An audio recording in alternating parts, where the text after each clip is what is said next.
All right, guys. Hi, I'm Isabelle Foxen Duke. I host a Bitcoin tech podcast and manage BD for Slipstream for anyone who's familiar with the Bitcoin mining space. I'm really excited to host this panel, and I'd love to start just by having you each introduce yourselves and chat a little bit about what you're contributing to the Bitcoin DeFi ecosystem. Okay. Hi, I'm David, co-founder of Babylon. So Babylon launched a year ago the Bitcoin staking protocol. It's the largest Bitcoin protocol. It has about 56,000 Bitcoin on the protocol. And right now we are building a new product, which is in some sense a generalization of Bitcoin staking, which we call Trustless Bitcoin Vault, which I talked about earlier. If someone has... Listen. My name is Dave Yam. I'm director of the ecosystem team at BitGo. Our team focuses on all the crypto native integrations from the L1s, L2s, token projects, and heavily looking into the DeFi space today. BitGo, for you guys who are not aware, is one of the largest crypto infrastructures in the space. One of the largest custodians, and certainly one of, if not the largest custodians of Bitcoin as well. So very excited for what we can unlock here. Yeah. Sweet. Hey everyone, I'm Jacob Phillips, one of the co-founders of Lombard. Lombard, you probably know from LBTC, the liquid staking token built upon Babylon staking infra. But we have a suite of other infrastructure that focuses on bridging Bitcoin into existing ecosystems. So this is into ETH and Solana, Sui, wherever people want to, wherever the best DeFi is happening, I guess. And most recently, we acquired a Bitcoin wrapper called BTCP, and this is becoming the foundational unit of everything we do at Lombard. Hello everyone, I'm Francisco. I'm the head of business development for Beefy. Beefy is a yield optimizer which is present in more than 28 different blockchains. And the way that we are contributing to the BTC-Fi ecosystem is that we have several hundred different vaults where you can invest your wrap versions of BTC. Awesome. So I think we can just do this sort of popcorn style. So if somebody has a point of view about any of the questions that I'm asking, just feel free to jump in there. But I thought it would be good to start with just sort of identifying who the current user of Bitcoin DeFi products are. I mean, they're obviously a very small percentage of Bitcoin holders. I think the number is about 0.3% versus Ethereum's 30%. Who are these people? Who's using Bitcoin DeFi products right now? How might they be different than, folks using DeFi in other ecosystems? What do they want? What do they care about? Who is this user? Go ahead, yours, sir. Okay. So for Beefy, we have more than 80% of our users have deposits of $1,000 or less, and this means that most of the people that use Beefy is retail, right? And I think the BTC-Fi space is very similar to the distribution that traditional BTC has, and that is that there are not a lot of institutions in Bitcoin. Probably in the last year that amount started growing, but in DeFi is a very similar ratio. So it's mostly retail people that invest in DeFi, and they also want to have some exposure or allocation to Bitcoin, and they rely on these products like Lombard BTC or Wrap BTC, BTC, BTC, and I can name way more, but that's it, yeah. Yeah, one thing that I was going to jump in and say was when Lombard was first starting and we were thinking about, who has Bitcoin and wants to put it to work, we originally went to the Bitcoin holders and we were like, who are the biggest Bitcoin holders in the world? That was a fool's errand. And the actual way to, onboard, it's like, who is willing to move at this point in time? And more often than not, that those are DeFi users who just also happen to have a big stack of Bitcoin. A lot of our biggest depositors in the early days were, or rather, I should say maybe our most impactful depositors, as in, some people just deposited Bitcoin and minted LBTC, and then they're just sitting there and they're like, I'm too scared to do anything with it. The real people who added a ton of value to the Lombard ecosystem in the early days were DeFi power users who also had a ton of Bitcoin, were willing to go put it to work in liquidity pools that were really impactful for us. So I certainly think, it depends what type of DeFi you're doing. I think maybe, it just Bitcoin staking or depositing into Babylon directly might yield a different user base. So I don't know, David, maybe you have a different opinion on that. Yeah, so out of the 56,000 Bitcoin, roughly 1/3 came through exchanges and custodians. So they're the users of the exchange. So there's a big, for example, for Kraken has 20K Bitcoin. and they have a big button called stake. I mean, they let the user stake because the most important thing is simple. Okay, just one big button, press a button, and that's it. And then the other one third is from LSDs like Lombard, very strong supporters. Another one third is retail, direct staking. We don't know who these guys are, including one guy who has staked 10,000 Bitcoin. One guy, still unknown to us, but maybe Jacob knows who this person It is you, me. It was you. It was you. Yeah, I think the perspective is mostly retail users to a certain extent, or long-term holders of BTC. BitGo is an institution-focused only company, so we are definitely trying to enable this access for a lot of our users. We're sitting on probably over 425,000 Bitcoin in custody, working with the Babylon team here, a little bit more with the Lombard here as well, to enable access for our users. So we are very actively looking into the first half of 26 to see how we could create some online. Like, there's some hurdles I could talk about a little bit later. We're really working through that. Well, I think that's the perfect segue. I mean, it's pretty amazing that Babylon's been able to get so much custodial, custodian clients, like big institutional custody clients, basically in their product. My understanding is that you guys are incredibly picky about which DeFi products you guys are willing to, and even able, maybe at regulatory levels, etc., able to participate in. And I'm wondering if you could kind of unbox that for us a little. Yeah, I mean, so BitGo is like a very regulated company. We have the most global regulatory licenses, 7, 2 in the US, 3 in Europe, regulated in Singapore as well as in Dubai. So every product that we launch, we have to be beholden to the regulators that we work with. We also have a large insurance coverage with the Lloyd's of London. So every time we launch a product, you have to think, hey, is that going to infringe upon our policy? As we know, at the end of the day, number one priority in all of crypto security. And, fortunately, we kind of jokingly say that BitGo is like a cybersecurity company that just happens to custody assets on top. But I think that, we are talking with our compliance and regulatory team who's working with the various regulators to see, hey, how can we provide access to crypto? The two main things that we're looking for, one, working with the teams here, generally speaking, we have to keep the assets on our platform. So I think that's a pretty hard requirement from the regulators we're spoken to. And two, also the pools that we engage in, they have to be generally permission pools as well. So KYC if this is on the platform, which I know speaking to a lot of folks is slightly antithesis to DeFi, but some of the providers, vault providers, and other application apps we're speaking with, they are willing to create kind of permission pools for us so that we can provide our cloud assets we have on platform to participate once that works. Generally speaking, are there specific DeFi use cases that are easier to use or easier to engage with on the institutional level for these reasons? Well, for the way our product works, the only DeFi applications we do are just yield products. I know, obviously, Texas trading is a big part of the space as well. But just the nature of how custodial wallets work, the signing mechanism, because it requires a physical human being to go into our fake grade vaults to sign a transaction. It's anywhere from, 3 or 4 hours at a time, which is not going to work on late trading platform, but is good. But hey. So by the way, I can testify the level of rigor of BitGo because we worked really hard to integrate with them. That was like a multi-year process almost. So really good. Security is priority. Yeah, definitely. We synchronize on that. We rely on that. On the technical side, obviously I think we've talked a lot about your thesis, David, actually, is that, trustlessness and creating more trustless Bitcoin DeFi options will be the thing that unlocks this universe. I'm curious if there's, trust is a spectrum. Obviously, there's different levels of trustlessness in this ecosystem. How does that sort of play into what users will and will not be willing to engage with on the DeFi level, both at the institutional and maybe at the retail level? What do you think?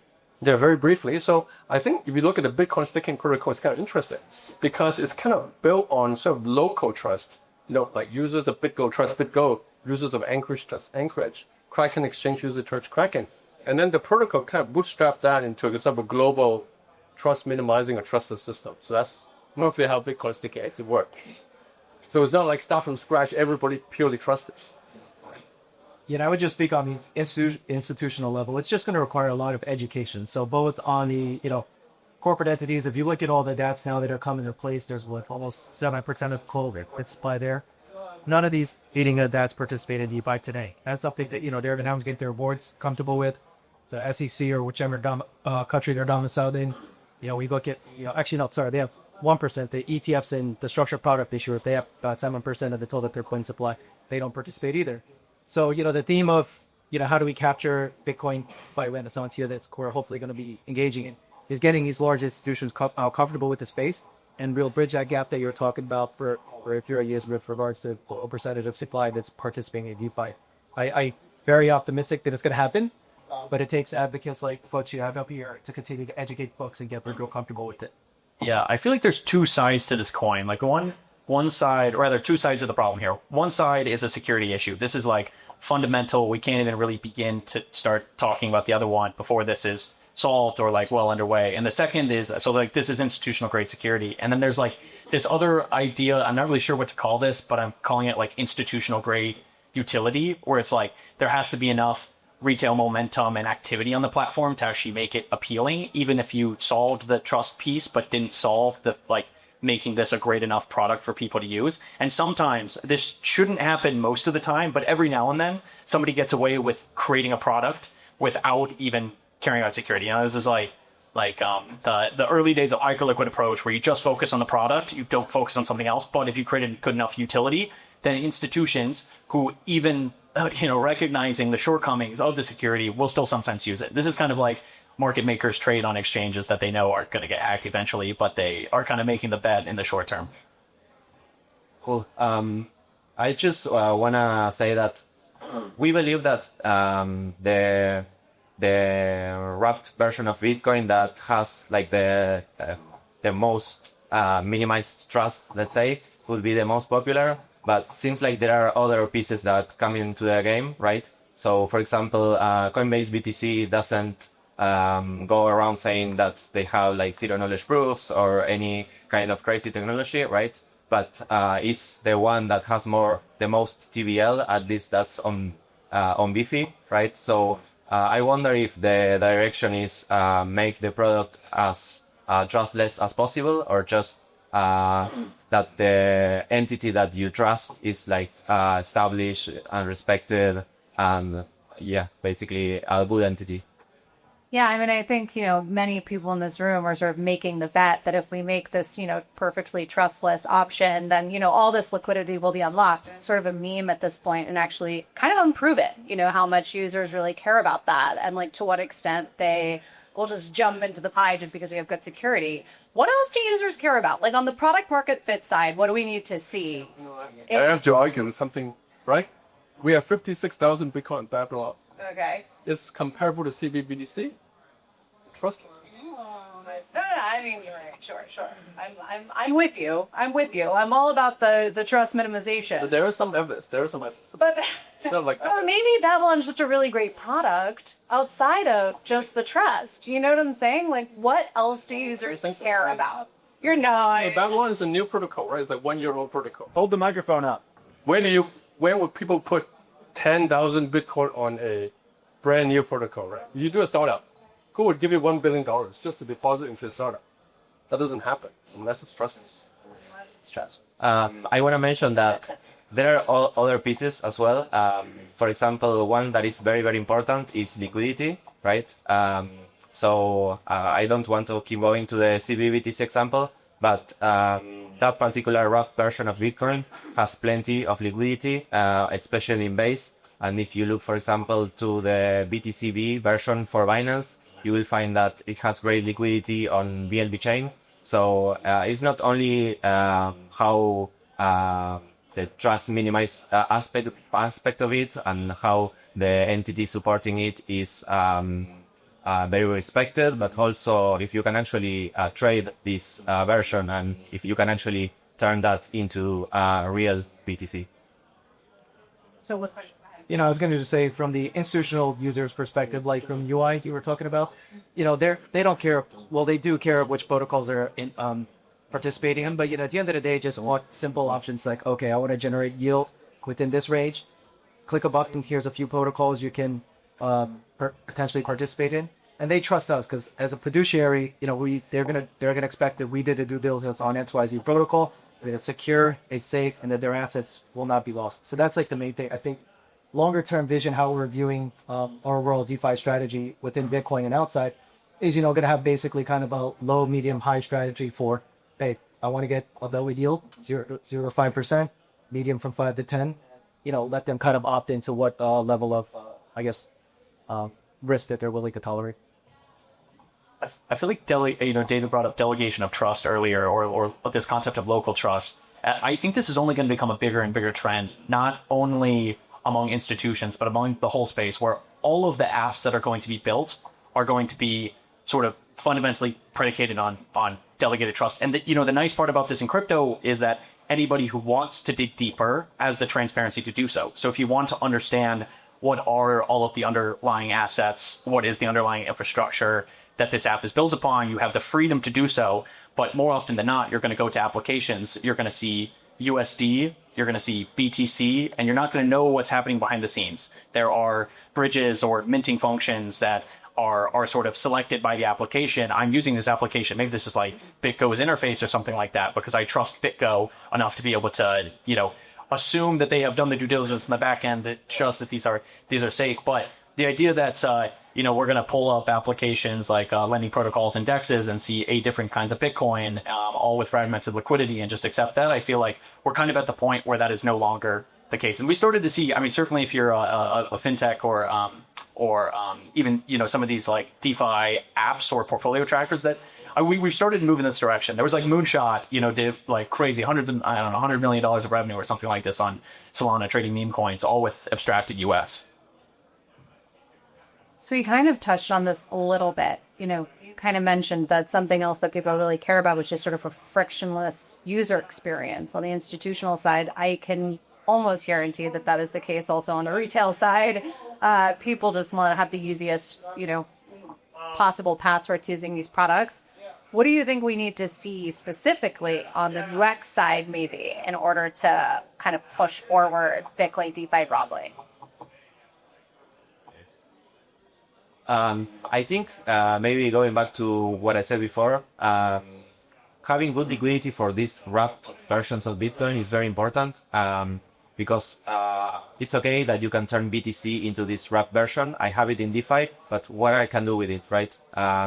If the only option is to send it back, it's not extremely useful. Of course, that's one of the main features, and it's vital for the wrapped version. But maybe you want to trade it for USDC, or you want to put it on a lending platform, or you want to trade it for something else, right? So having good liquidity for these wrapped versions is as important as being able to turn it back into real BTC. Any other comments on the product side? Yeah, no, I think some of the things that we're trying to, especially on the yield on Bitcoin side, a lot of Bitcoiners, they have certain expectations for the assets they get in return. And, so we're trying to obfuscate and help them, whether it's internal swapping mechanisms on the back end to return, native Bitcoin back to the stakers. Those are things that we're thinking about. Certainly in discussions with several folks on the swap side to see how we could enable that internally. But, stay tuned for some announcements in that area. I know you mentioned, Dave, you said that, right now yield products are really the only option on the table. And it sounds like we spoke about this a little bit prior to getting on stage, but specifically it would need to be a yield product where you have kind of UTXO locked, self-custodial only options, no bridges whatsoever, no, BitVN trust minimize anything. I'm curious, is there something that you would need to see in the future technically? Like, do you think there's like a universe where your clients got comfortable with these trust minimized tech options, or is it more of a regulatory just no-go? Yeah, it really comes down to a regulatory standpoint. The great thing about like Mike Belcher, he tries to be as progressive as we can within the space. He's a very, Bitcoin Maxi OG guy. So he from a wallet perspective, he helped to create the whole multi-sig architecture. That's something that we believe in, tried and true. And, so he wants to be aggressive where we can, but as a very regulated entity, we have to be kind of mindful of what I guess the overlords are thinking. But that's why it goes back to education, as I mentioned, helping them to get comfortable with the technology as it continues to evolve and become trustless is, I think we fully want to believe it. That's the end state for everyone in crypto. So we just are beholden to the regulators at the end of the day. I imagine all of you guys kind of are also, you're pretty much all of the Bitcoin yields product world specifically. Is that kind of what you're just seeing there's host demand for, as well as obviously like technical innovation for? Like, what do people want right now, either that is working at the moment or maybe that doesn't exist, that the future could hold? Like, what do people want that, generally on the product side? I think the beauty of LBTC and other Bitcoin wrappers is that what people want to do or what people should do or what people can do is determined by permissionless innovation upon a shared security layer. So it doesn't matter. Like, I think Bitcoin trading is going to come on chain. This will be another big use case. Obviously, we all talk about Bitcoin borrow lend. Or rather Bitcoin backed stablecoin borrowing, something like this. This is like sort of a no-brainer. Sort of Bitcoin yield in like a workaround way, borrowing the stables, putting the stables to work perhaps. But Bitcoin yield almost, it sort of minimizes or like when I talk to people about Bitcoin yield now, we've been talking about Bitcoin yield for so damn long that it's all like people are like exhausted by this. And, you go talk to Bitcoin holders. Bitcoin holders aren't in the game. When they hear Bitcoin yield, I feel like they think about gambling their Bitcoin, which is not really the name of the game. It's more like earn some conservative yield upon an asset that you're going to hold forever without selling it. And so I'm actually much more interested at this point in talking about like Bitcoin utility, being able to use your Bitcoin on chain in interesting ways. Right now, if you want to use your Bitcoin, you wrap it and you take it to a centralized exchange, which is where a ton of activity happens. I mean, more activity than any other asset probably outside of stablecoins. Maybe even more in stablecoins. Maybe not. I don't know. But to be able to do that in the on-chain world that we built, we spent all these years building this ecosystem. It would be silly to not have Bitcoin involved in all of that. And I sit around and I see so many cool things happening in DeFi, and all I do is go to them and say, hey, what if you could use Bitcoin? David, do you have a point of view about how these products will be evolving and changing over time? I feel like you guys are just about, you said you just launched. Yeah, we built an infra. So I agree with Jacob, right? So for example, this Trustless Bitcoin vault that came by earlier is really can be used to plug into any application. So it's kind of application agnostic. But lending is a very good use case. Bitcoin backed lending is the very natural use case. I'm ready for Bitcoin back lending. I don't want to sell my Bitcoin to buy a house or buy whatever the hell I want to buy. So we've talked a lot about security, in the context of trust as being sort of like one of the main things that maybe will unlock this liquidity. I actually have a specific question for you, which is in the LST world, what other risks exist other than just, hacking risks, like kind of more traditional security risks? Is there like concern, you often hear about like concerns about like bank runs or other issues potentially with LSTs? Yeah, there are a whole suite of other risks beyond just the security of the Bitcoin, right? And this is actually, this is probably the thing we struggle with most. I'm sure you guys, maybe people saw there was like this, there was a hack of Balancer, 4-year-old contracts at $1 billion in TVL locked in it for a very, very long time. This is like a very scary moment, a bit of a wake-up call, I think, for all of DeFi, where, even battle-tested protocols are now seeing, potential vulnerabilities. So, like, when we talk to users, a lot of times what we hear is they only want to use, like, Aave and Uniswap and maybe a couple other select, like, very, very battle-tested protocols. It's much, much harder to convince them to do things, well beyond that. The only exception to that is when there is something so enticing that they cannot physically avoid it. That is a yield that is so high, or liquidity, like a execution that is so great on a DEX that they can't pass up. That's when people start to seep into the other realm. So certainly, security for DeFi protocols is going to continue to be the talk of the town. And I think that there are a few things more powerful than just a system that has been battle tested for so much time. At the end of the day, like, all these systems are subject to all kinds of technical risk. Maybe a better way of framing this is that there are many different types of risk, right? There's like economic risk, there is like human risk, and then there is technical risk. Technical risk is the one that is it's like hardest for users to like comprehend or to quantify. That is, if you using an option strategy, you know exactly what the price points are that you're like making a lot of money or getting liquidated or something like this. With technical risk, you don't know. You can get liquidated at any point, any time. That's like really hard for people to stomach. So I think technical risk, even in this, in a different sense than we were talking before of Bitcoin, this more of like smart contract security, I think is still, predominantly the rest that people are concerned about. Do you think technical education around security assumptions is like a major barrier in terms of actually getting primarily finance people to use these technologies? Yeah, maybe. I think it's actually up to these guys to figure out that kind of stuff, to be honest, because I don't know that you could, cleanly articulate that to most users. No, I 100% agree. Like, again, going back, like, keep saying it, education. And once they get comfortable with it, they understand, we have a lot of best-in-class smart contract owners in space today who are really kind of driving the path forward. And as the regulators, these publicly traded companies now get more comfortable, I think that's where you see them unlocking, capabilities, especially here on the Bitcoin side, because it's the largest public treasuries, large structured products space. So there's so much we need to do there. We just need people to get comfortable with it. And I think the technical risk is a key part of that. Or education.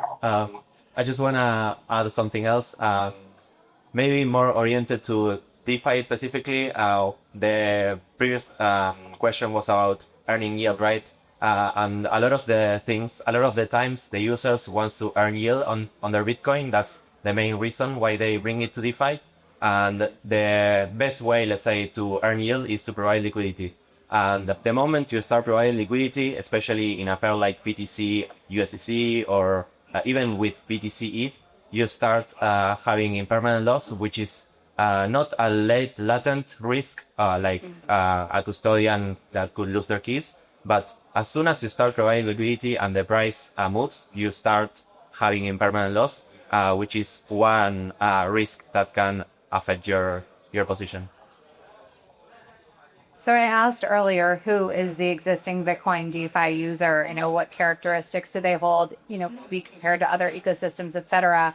I'm curious who is not using Bitcoin DeFi right now. That's Getable, right? Like, who might use Bitcoin DeFi in like a slightly alternate universe, or if we had some kind of advancement, or if we were doing something differently. Like, what's the Getable market that we don't currently have, and what do they need in order to use Bitcoin DeFi products?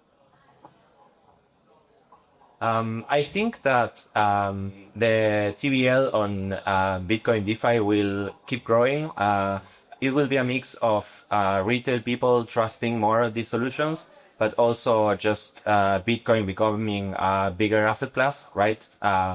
So it will be just more people slowly buying into it, I think, and maybe a bit of institutions getting testing the DeFi waters.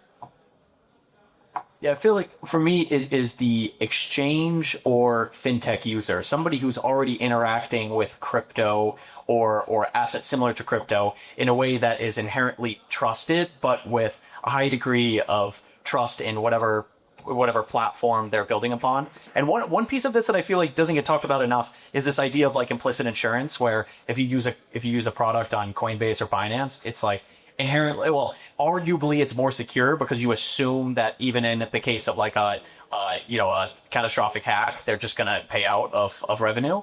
So I think this is another thing that DeFi has to combat. We don't have good options to defend against that kind of stuff. Do you think most of these folks, you think that most of these like potential new users will then come from the Ethereum DeFi ecosystem? I mean, yeah. I was just going to touch upon that. Like, obviously they have a great adoption over there, but once Bitcoin kind of continues to prove out their DeFi use cases, make it easier for folks to use, make it more trustless, migrating over to the network with the best security, best quality of asset can only make sense naturally. It's just my It's hard to predict the future. Can I get a time check really quickly? I don't want to fight. Okay, cool. Okay, so then we might just like wrap up with kind of final thoughts on bridging this, 0.3% of Bitcoin with 30% of Ethereum. I mean, obviously some of that just has to do with the size of the asset class itself. But yeah, like, what do you each individually most want to see happen in the Bitcoin DeFi ecosystem? Do you think would be most compelling in terms of closing this adoption gap between the two? We're still focusing on trustless infrastructure. Trustless all the way. That's your core thesis. It's just a trust maxi, security maxi. We're signed up with Helix, Trustless and Manifested. Okay. You basically said bridges, where you said Vivian bridges would not be trustless enough, correct? Right? Yes. Okay. So that would need to We be... don't use BPM bridges. Because it's just not quite... Yeah, there's a committee There's a signer committee. We got to be full trustless or nothing. All right? I think one variable as well is time. As long as time goes by and these wrap versions of Bitcoin become more popular, people will be more comfortable holding them. Of course, this is not the only factor because, as he said, Balancer was live for 5 years or 4 years and they still got hacked. But people start getting more comfortable when they see that this wrap version is around for 2 years, 3 years. So that might be one part of the button. I would just say I'm not an engineer, but making it more composable to build on Bitcoin. I know that from what I read from all the engineering community, it's not always as easy as the other alt-chain. So that's why people tend to go in that direction. But I think for people to build more applications and make it easier to build on Bitcoin, that's going to be kind of the next leg. Yeah, and I think that really kind of brings up like a final question. David, you're probably the best person to ask, but I'd be here, interested to hear if anyone else has any thoughts. It's like, what are the technical challenges specific to Bitcoin that maybe are inhibiting the sort of Bitcoin DeFi space from expanding and kind of bringing builders into the ecosystem? And, are there any potential solves for those challenges or things that you see changing that in the future? Yeah, so there's kind of right now a trade-off between trustlessness and composability actually. And for example, in the trustless Bitcoin vault that we are building, we achieve trustlessness, but this at the expense of tying it with specific applications, like a Morpho lending protocol, for example. If you want to make it composable, that is, you can use the Bitcoin in many different DeFi protocols, then you have to give up the trust assumption, actually. You have to weaken trust assumption. And that's because of the lack of one concept on Bitcoin, which is covenant. So if someone can convince Bitcoin developers to pass OPCTV, for example, then we could have both trustlessness and composability. Do you think it's fair to say, would you agree or disagree with the sentence, Bitcoin DeFi only go so far without a soft fork? No. I think there's still a lot of room to go. But if you want to go to the maximum limit, then I think you do want that covenant, I think. Any other thoughts? I know that's more of a technical question. You guys are more on the commercial side, but any thoughts about that? Not really. I feel like Bitcoin DeFi has come a really long way in spite of a lot of the constraints it's had, and Bitcoin finance in general has come in a tremendously long way over 16, 17 years of existence on centralized venues. So there's a lot of progress we have already made and will continue to make. Trustlessness unlocks a new, a whole new market. There's kind of like multiple markets here. All right. Okay, I think we're probably at time. This was awesome. Thank you guys so much. Thank you very much.